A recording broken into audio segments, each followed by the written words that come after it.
Well, it's once again that time of the month where we talk about X-Men Evolution, one of my personal favorite X-Men TV franchises, and today we're going to get to talk about one of my favorite characters in the show. He's actually an original character, and that would be Spyke.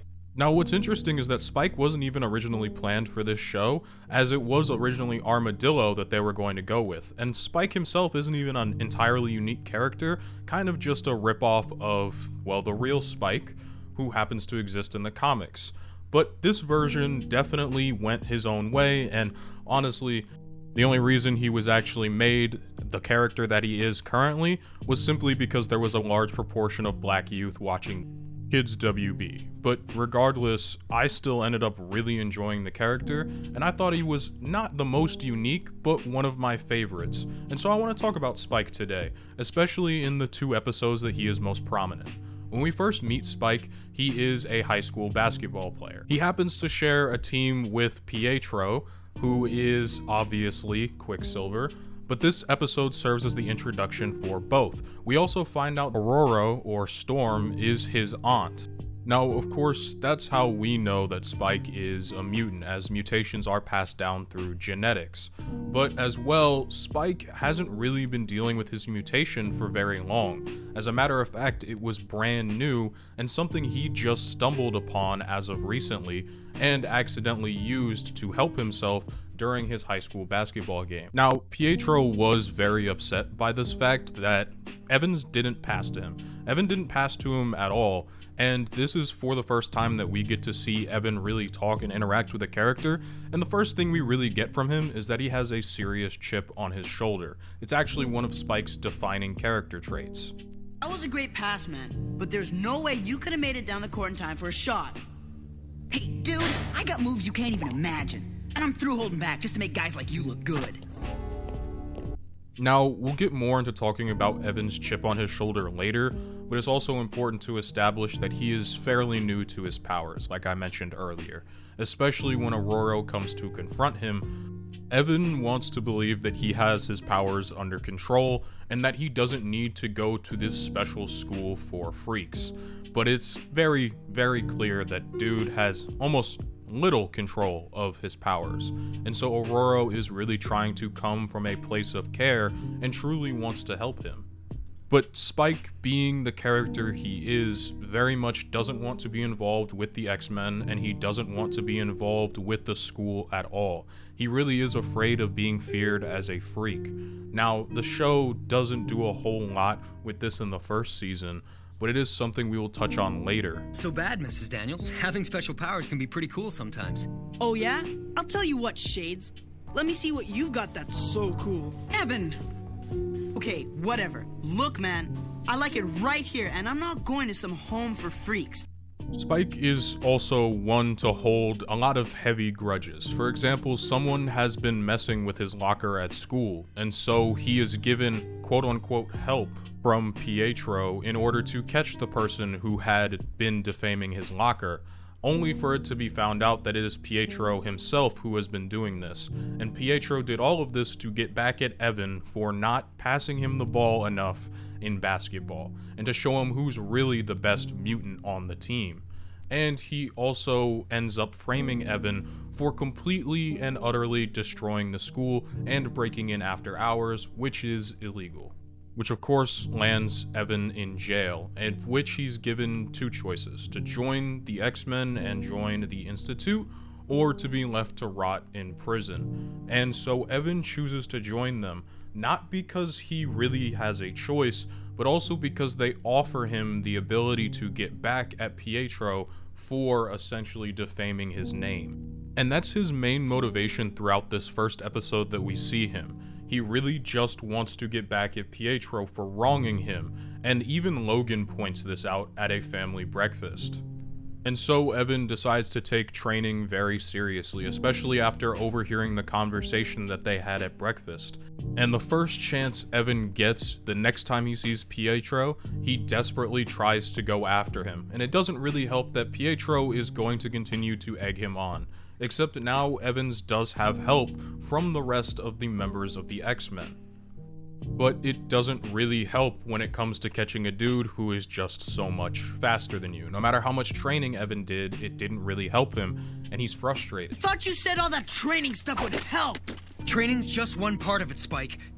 But in the end, Scott's words do really hold true. It's not Spyke on his own and all of his training that's able to allow them to catch Pietro. It's actually the teamwork from the rest of the X-Men that allow him to catch Pietro, and as well clear his name, as Evans had been recording the entire thing. This is when we truly get to see Spyke embrace being at the Institute and embrace being friends with these quote-unquote freaks. Evans is really starting to accept himself not only as a mutant, but also accept the fact that he can't handle everything on his own, and that maybe he should do something about that chip on his shoulder. All while we get some really cool scenes of him just enjoying being a teen at the Institute. And honestly, it's scenes like this that I miss in more modern cartoons. And the next major episode that takes place with Spyke is actually my personal favorite of the first season. It's Spyke Cam. Now Spyke is in a fair amount of trouble. Dude just got a D on his paper because he mistook the Star Wars movies for the actual assignment that he was supposed to do. And so now he has to find a way to get extra credits so that he doesn't end up grounded by Xavier. And so his teacher gives him a choice. He says, well, you can do some extra credit, but what you have to do is film your life. I want to see what it's like to be Evan Daniels. And honestly, it's a pretty cool way for the teacher to get him to do some extra work, but also to get him to do something creative in filmmaking, which is something that Evan loves. And the main thing that Evan's going to get when it comes to recording is going to be the conflict between Kitty and Rogue, something I spoke about a lot in my Rogue video. Essentially, Kitty and Rogue are pining after the same dude, and in order to get with him, they're hoping that by entering the play, the two of them would look good for him. And Evans is there to capture every single moment of this on camera, much to Rogue's dismay. I better not see my face on that tape, or they're gonna be calling you Spyke less. It's really worth pointing out how Evan decides to use the camera at the beginning of the episode, as well as the end of the episode. At the beginning, Evan is far more focused on drama and what would make for an interesting shot, even if it's at the expense of both himself or his fellow members at the Institute. He doesn't really care to make something more than just, oh, this is cool drama. But we'll see quite a difference by the end of the episode. It's also worth mentioning that Spyke accidentally led Sabretooth to the X-Mansion in this episode by losing his camera when Sabretooth attacked him. Now, of course, Evans is still looking for something good to put on camera, and dude is not even low-key. He's high-key being a creep in this scene when he is legitimately recording Jean in the shower. Sounds like it was a funny gag when I was a kid, but looking back on it, it's bad, man. It's really bad. As well, he's also recording a bunch of stuff that he couldn't even put into the video regardless, simply because the mutants aren't really known. They're not a thing in the public eye yet, and he's recording a training session between Wolverine and Cyclops. Something that would end up being Evan's downfall, especially in this first season, is that he causes a lot of the problems that happen for the X-Men in the episodes that he's in. He is seen to be quite the troublemaker. It's part of his character flaws. And the first season doesn't really do a good job of fixing said flaw. They just kind of leave it in. But that doesn't mean dude feels unentirely bad for this. He knows what he's been doing has been causing a lot of issues, and so Evan decides to go out of his way to do something he hopes will help. And that is going to be trying to help Kitty and Rogue both prepare to get roles in the upcoming play. Look, you two think you can stop arguing long enough to help me do something important? Like what? I'll explain on the way. But just to warn you first, we might have to do a bit of improvising.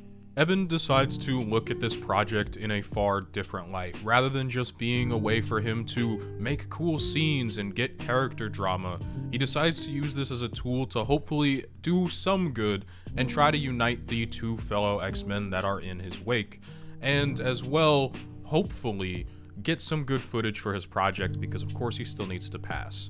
Now, unfortunately, This all gets interrupted when Sabretooth decides to attack the group, but inadvertently, this ends up leading to Sabretooth's capture, and one of my personal favorite Wolverine moments from this show, at least in the first season. Dude's really good in this show. You're grounded, and so are the rest of you.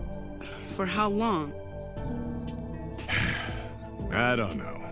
Till She-Wolf there gets a haircut anyway. And at the end of the episode, we get to actually see the final product that Evans has been filming throughout the past 2 days that this episode takes place. It's a really nice look into his head, and it gets us to understand Spyke more outside of what he just presents. And honestly, it's extremely sweet. Spyke speaks about these people like they're his family. We see that he's really warming up to the idea of being an X-Men and being a mutant, and what he says is truly heartfelt and sweet. That's what being a family's all about. Hanging tight through the good times and bad. It really did give me a different perspective on Spyke, especially from the first episode that he's in, where he is far more brash and over the top, as well as confrontational. And honestly, that's it for the first season. The first season is only 13 episodes long, and Spyke is pretty much left unchanged from the end of Spyke Cam, and sometimes even features regressions into just being more like he was before Spyke Cam, especially throughout the rest of this first season. It's honestly kind of frustrating, because they go out of their way to build up this character that they could have made just about anybody else. Yeah, that's right, you're gonna hear me advocate for the fact that Spyke could have been replaced with Armadillo or the actual Spyke from the comics. But what makes him special isn't in this first season. What makes Spyke such a great character, in my opinion, isn't in this first season. As a matter of fact, I believe he's a fairly forgettable character in this first season. He was only chosen to fit a demographic and to suit them, people like me when I was a kid, and unfortunately, that's all he really did throughout this first season. It's like they didn't know what to do with him outside of that. And thankfully, for all of us, and especially me, throughout the following seasons, seasons 2 through 4, we get a really different look at Spyke, and something that's just more interesting. They add a lot more onto the character, but I also think it was important to talk about him in the first season, because the 2 episodes he got, I really enjoyed, I really liked. It was just unfortunate that they didn't do more with him, or didn't give him more to do. And now, obviously, you could say that is because there was only 13 episodes in this first season, and they had spent, honestly, a lot more time building out the rest of the X-Men. Again, it almost feels like a wasted roster spot in this first season, and he would have just been better showing up in the second when they had more to do with him. Now, either way, I still enjoyed what we got from the character. While he wasn't perfect, and I wish he was given more, it is a decent introduction, and it's very much worth talking about, considering my videos featuring him going on throughout the rest of the seasons will be longer. He's one of those characters that, for me at least, grew on me the more I watched the show, rather than just being one of my favorites from the start. And of course, because there's just a lot less to talk about, this is going to be a fairly short video for X-Men Evolution this week. It's unfortunate, but it's just kind of what it is. I was actually going to save Spyke for last, simply because he is the character with the least to talk about in this first season, but I decided I wanted to get this out of the way and speak about the character now, especially because, man, my schedule is real busy now that classes are back in session in college, so I just wanted to be able to get this video out and not have a whole ton to do for this first week of school.